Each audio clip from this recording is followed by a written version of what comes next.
Saudara-saudari terkasih, jumpa lagi dalam Renungan Iman Katolik. Hari Minggu biasa ke-11 ini kita berbicara tentang misi dan rekonsiliasi, perutusan dan perdamaian.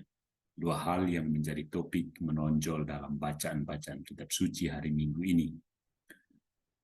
Umat Perjanjian Lama menerima misi mereka melalui Musa.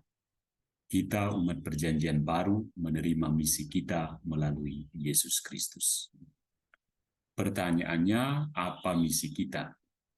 Kita ditugaskan dan diutus untuk memberitakan dengan lantang dan dengan jelas kepada semua orang bahwa kerajaan Allah sudah datang. Kisah dari Injil Matius mengingatkan kita bahwa Yesus memilih 12 orang rasul, beberapa dari muridnya, untuk tugas-tugas tertentu. Ini bukan berarti yang lainnya tidak bisa berbuat apa-apa. Seluruh gereja adalah misionaris. Setiap orang yang dibaptis wajib untuk menyebarkan Injil dengan kemampuan terbaik yang dimilikinya. Dan ada berbagai cara untuk melakukannya. Tetapi kontribusi dasar dan yang terpenting yang bisa kita berikan adalah dengan menjalani kehidupan Kristiani kita dengan baik dan benar dalam kehidupan sehari-hari. Sebelum mempertimbangkan apakah kita melakukan sesuatu untuk menyebarkan Injil atau tidak, kita sebaiknya mempertimbangkan sikap kita terhadap tugas tersebut. Apakah kita peduli dengan persoalan ini? Yesus mengutus para rasul karena dia memiliki belas kasihan pada orang banyak. Ada jutaan orang yang belum pernah mengenal atau mendengar tentang Yesus Kristus. Ini adalah fakta, dan apakah kita menganggapnya hanya sekedar fakta atau kita menerimanya sebagai suatu tantangan? Apakah kita dengan cara apapun mau membagikan belas kasihan Kristus dan mengungkapkannya kepada orang lain? Santo Yohanes Chrysostomus pernah menulis, tidak ada yang lebih dingin daripada seorang Kristen yang tidak peduli dengan keselamatan orang lain. Injil hari ini adalah panggilan bagi kita untuk keluar dari kebekuan hati kita. Panenan itu sendiri nanti adalah milik Tuhan. Tuhan akan menyediakan panenan bagi kita, tetapi Dia harus diminta untuk melakukannya. Tuhan mengirim pekerja sebagai jawaban atas doa permintaan kita itu.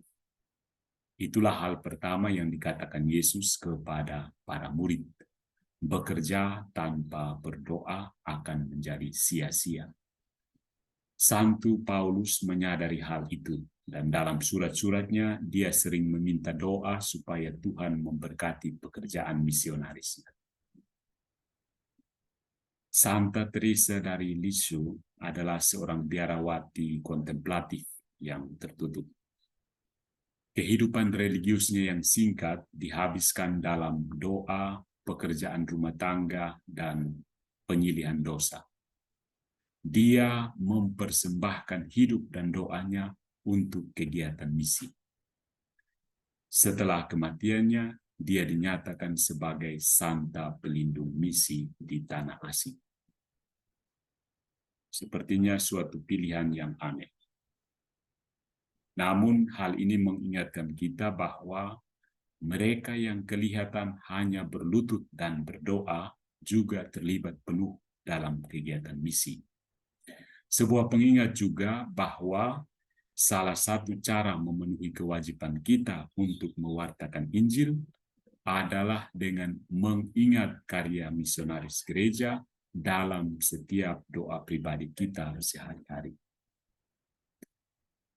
Banyak orang yang bisa jadi tidak sempat karena keadaan untuk terlibat langsung dalam pekerjaan sebagai misionaris. Tetapi tidak ada satupun yang bisa menghalangi orang untuk berdoa bagi penyebaran Injil. Ini berarti kita peduli terhadap keselamatan orang lain yang menjadi tujuan dari misi itu sendiri. Yesus memberi para rasul kuasa atas roh jahat. Dia memberi mereka kekuatan untuk menyembuhkan orang yang sakit. Pelaksanaan kekuasaan itu menjadi tanda jelas yang mengumumkan kehadiran kerajaan Allah. Setan tertantang dan dikalahkan. Para rasul melakukan banyak mujizat. Dan di zaman kita sekarang, mujizat mungkin tidak sesering atau sejelas itu. Tetapi kuasanya tetap ada di dalam gereja. Setiap orang Kristen dipanggil untuk memberi pengaruh kebaikan di dalam masyarakat. Kehadiran kerajaan Allah dinyatakan, misi Kristus dilanjutkan dan diperluas ketika kita membawa belas kasihan Yesus ke dalam kehidupan orang lain. Melalui hubungan sehari-hari kita yang biasa-biasa dengan orang-orang, terutama dengan mereka yang kesepian, yang terbuang dari masyarakat, kita bisa menunjukkan dan kita harus menjadi agen, pelaku, penerimaan, rekonsiliasi atau perdamaian, dan penyembuhan. Kita tidak harus pergi bermisi ke luar negeri untuk melakukan semua itu. Bagi sebagian besar umat Kristiani, rumah, paroki, tempat kerja adalah wilayah misi di mana kita harus menyebarkan pesan Injil sebaik mungkin. Ketika umat manusia berpaling dari Tuhan, Tuhan melakukan hal yang luar biasa. Atas inisiatifnya sendiri, dimotivasi oleh kasih yang begitu besar, Dia mengutus putra tunggalnya untuk wafat bagi kita. Kematian Yesus ini membuahkan suatu perdamaian bagi kita semua. Kita sekarang ini adalah sahabat Tuhan. Dan Paulus bersukaria karena hal ini. Kita memiliki bukti kasih Allah bagi kita. Paulus lalu mendesak kita untuk mengesampingkan segala macam keraguan. Saat ini kita memiliki dasar yang kuat untuk berharap bahwa Allah akan menemukan bahwa kita ini benar di hadapannya. Seperti Santo Paulus, kita juga punya misi kita masing-masing. Kita harus menjadi duta Kristus. Seorang duta, utusan, harus mewujudkan apa yang dia wartakan.